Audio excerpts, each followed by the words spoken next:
You cancel plans and feel relief before guilt even arrives.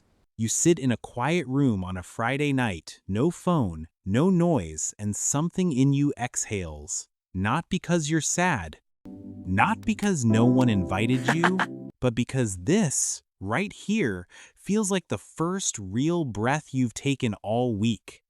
You don't hate people. You just notice something happens to you when the world gets loud. A kind of slow drain. A static in your chest that doesn't go away until everything finally goes quiet. And here's the part that surprises most people. You're not running away from life. You might actually be more deeply connected to it than anyone around you realizes. So what is actually happening in the minds of people who genuinely enjoy being alone? Let's start with what this isn't, because the world has decided that needing solitude means something is wrong with you, that you're lonely, that you're depressed, that you don't know how to connect. People worry about you, they check in with that particular tone, the one that's half concern, half judgment, and somewhere along the way, you might have started believing them. But that's not what the psychology shows. Enjoying solitude and suffering from loneliness are not the same experience. Loneliness is the pain of unwanted disconnection. Solitude is the peace of chosen quiet. They feel nothing alike from the inside, even if they look similar from the outside. You are not broken. Your brain is not missing something. It is simply calibrated differently. And that calibration has a name, a function, and a history that makes complete sense once you understand it. The first thing to understand is how your nervous system responds to stimulation. For some people, social environments are energizing. The noise, the input, the unpredictability, their brains read all of that as reward. But for others, that same environment registers differently. The brain takes in more, processes deeper, feels everything a little louder. And after a certain point, it doesn't need more input, it needs less. Think of it like a glass that fills faster than others. It's not a flaw, it's just a different capacity. And when that glass gets full, the only logical response is to stop pouring. Solitude for these people isn't a preference, it's a form of nervous system maintenance. There's also something happening with how identity gets formed in people who love being alone. From early on, many of them learn to build an interior life, a rich, private world where thoughts could be followed to their natural end, where feelings could be processed without an audience, where ideas didn't have to be performed to be real. That interior world becomes a home, not a hiding place, a home. And the behavior that protects it, the quiet evenings, the solitary walks, the need for unscheduled time isn't antisocial. It's the act of returning to something that feels true. Every time you step away from the noise, you're not retreating, you're remembering who you are when no one else is defining you. But here's the part nobody tells you, and this is where it gets interesting. The enjoyment of solitude isn't static. It shifts. It deepens. It means something completely different at 20 than it does at 35. And that evolution is one of the clearest signs that this isn't a wound, it's a wiring. When you're young, choosing to be alone can feel like something to apologize for.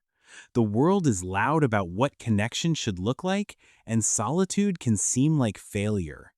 But as you age, something quietly shifts. The need to justify it fades.